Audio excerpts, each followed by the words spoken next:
Ladies and gentlemen, it is officially the NFL offseason, which means it is now mock draft season. And today we'll be talking about our first official Pittsburgh Steelers 2022 NFL mock draft. Now keep in mind, this is a pre-free agency edition. This is before the Steelers can sign anybody. This is before they can sign anybody via free agency. So keep that in mind when we announce these picks. As we'll get into it right now with the 20th overall pick.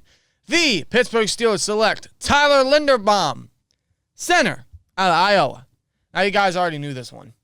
I mean, Tyler Linderbaum has been a name that has been in many Steelers fans' discussion when it comes to the 20th overall pick. Now, it is possible he could very well be taken beforehand. There are teams that are going to be looking at center for sure in the draft that could very well take him, most specifically potentially the Ravens and potentially the Philadelphia Eagles, since they have 3 picks before our selection.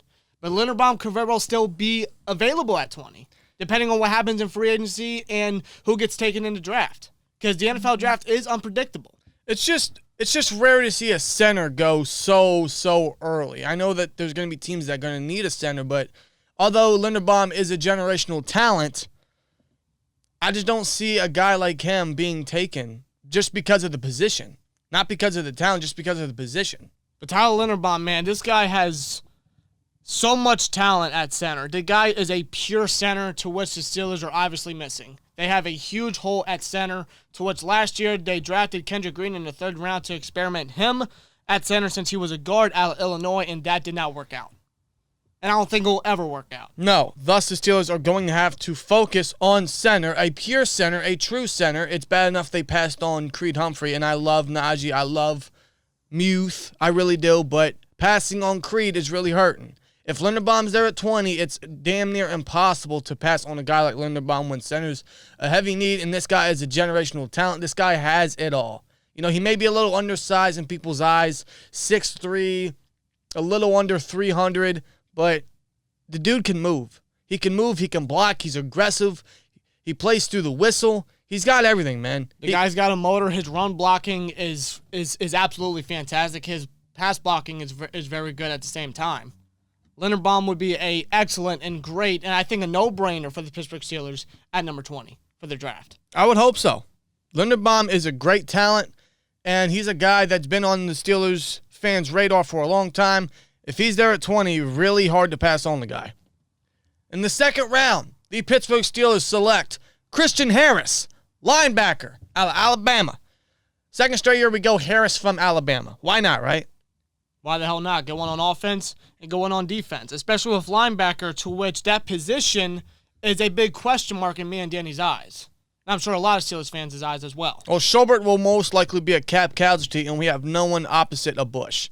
Someone like Harris, who is just a ferocious player, man. This guy brings the aggression that linebacker has lacked for a long time, that we missed specifically last year. He has the aggression. He has the speed. He has the run-stopping ability. He is not afraid to hit and strike the gaps. He's a sideline-to-sideline guy. He can blitz inside, outside. He can cover in the flats, tight ends, running backs. This guy has all the tools to be a hell of a linebacker opposite of Bush. Without a doubt. Without a doubt. Christian Harris is an ecstatic and a great player out of Alabama, a guy that could really fix that hole and fill that hole at linebacker, especially with Devin Bush's future kind of uncertain at the same time. And because we don't know if we're going to pick up it, we don't know if the Steelers are going to pick up the 5th-year option for Bush. Mm-hmm. So linebacker is a big question mark on the defense. And it's a position I could totally see the Steelers definitely taking within their first 2 picks. Honestly, I'd say they have to, just because of how big of a hole it is and how big of a hole it's going to be down the road. Yeah. Harris is a guy that can fill that immediately. He's a day 1 starter. Again, he brings that physicality, that aggression, that speed that the defense missed for many years, honestly. And I think Harris, man, he's one of the top linebackers and a very deep linebacker class. Very deep linebacker class, and Harris would be a great selection in the 2nd round. Now in the 3rd round, moving to the 3rd round, they go O-line again. So we went O-line 1st round, then we striked with defense 2nd round. They go O-line again here in the 3rd round with Ed Ingram, guard out of LSU. This guy is honestly a mauler. This guy is a bully.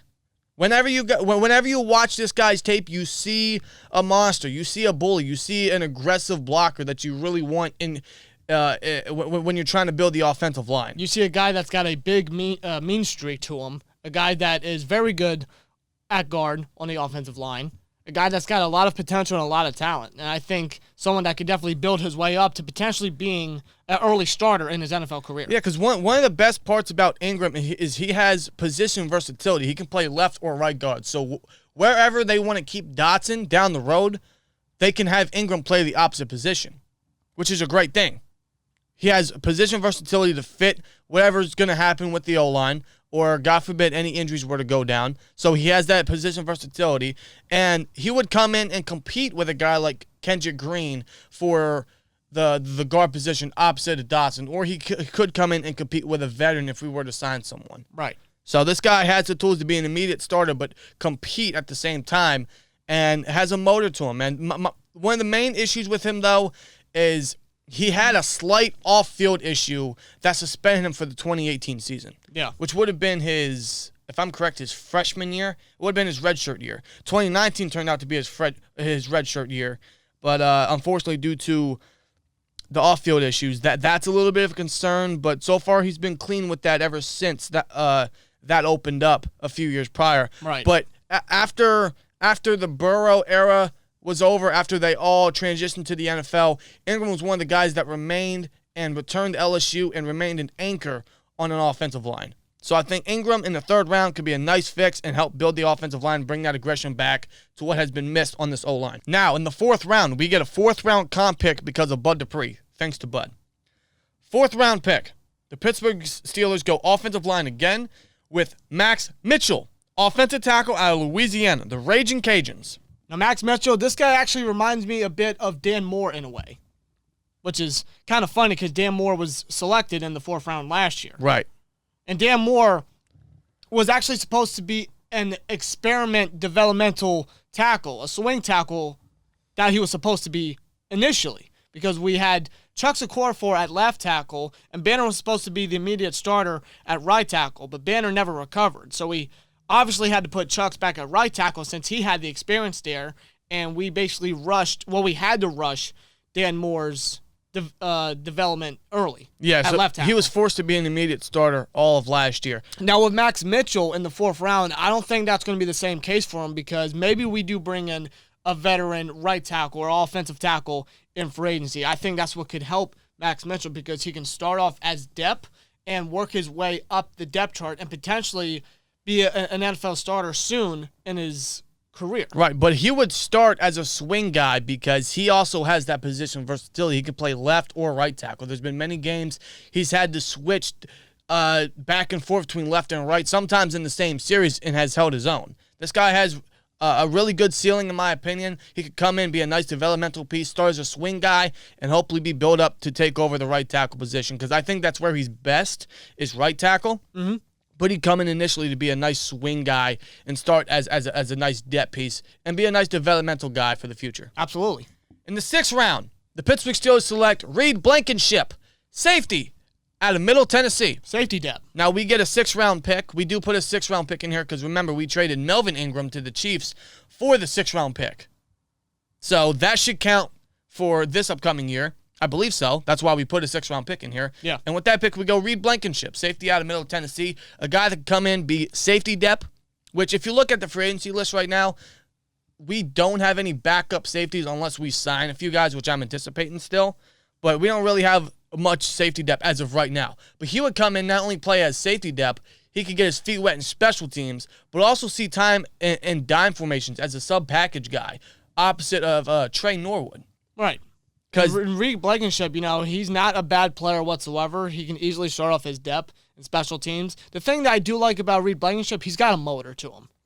I like to call him the missile because he shoots down, man. He comes down and absolutely strikes the ball carrier. He's not afraid. He's aggressive. He's not afraid to come down the field and absolutely just strike at whoever has the ball. And that alone gives him a lot of great special teams upside, but could see time, like I said, in sub-package, dime packages, just because that's where he's seen a lot of time in Middle Tennessee. He's a versatile guy. He can work in the box. He can work in the slot. He could work deep safety. I like this guy's potential. I like his versatility, and I like what he could bring to the table in special teams. So, depth, special teams upside, but could see time on the field, man. In the 7th round, we have 2 7th-rounders, but with the first 7th-rounder, the Pittsburgh Steelers select Bo Melton, wide receiver out of Rutgers. We finally go receiver. We know receiver is going to be a position that the Steelers are going to have to focus on. Whether you want to put that over other positions the Steelers should prioritize, that's your call. But we all know the Steelers and wide receiver resume. We'll be here all day just talking about the list of names that they've developed. Oh, yeah. Bo Melton could be another one, man. And Bo Melton, this guy is a gadget player. And when it comes to Matt Canada, going to be remaining the Steelers offensive coordinator, that fits Canada's system. And Bo Melton, as a gadget player, man, his time in Rutgers, he is kind of electric in my honest opinion. He has that speed that the Steelers receiving corps and the Steelers offense in general has missed for almost a whole decade. Bo Melton has that speed that we need. He can work inside and outside as a receiver. He has special teams and return specialist upside as well. He can work in pre-snap motion, end arounds, which we all know Matt Canada really adores and sometimes overdoes. But a guy like Melton, he has yak ability as well, the speed he could use to create yards in space when he has the space.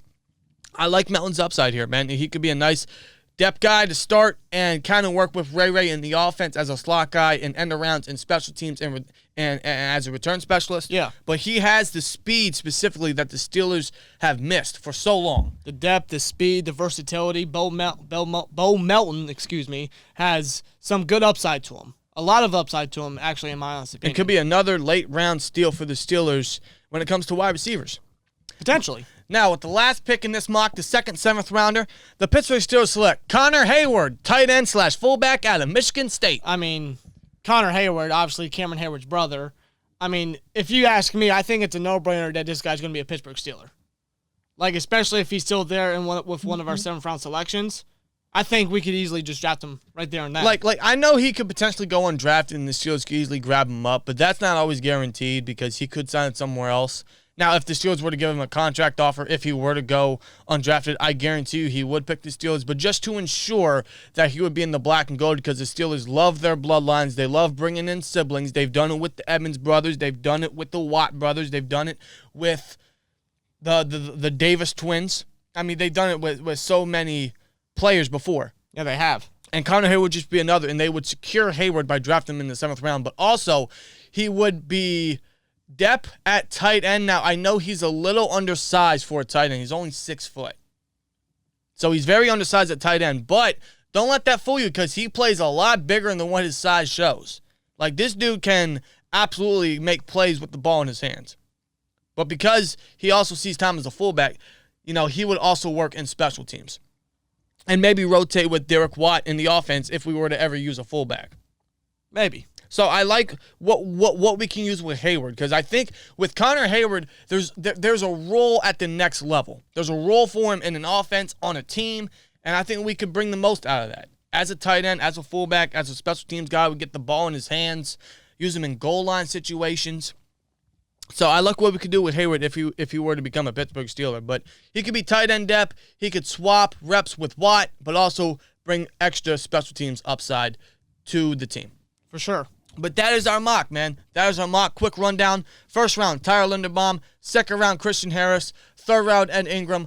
4th round, Max Mitchell. 6th round, Reed Blankenship. And the 7th round, Bo Melton and Connor Hayward. Let us know your guys' thoughts down below. Give us your guys' mocks down below, and we'll have another mock out very shortly. And let us know your guys' thoughts. And we'll see you guys in the next one. Like, comment, subscribe, and we'll see you later. Peace!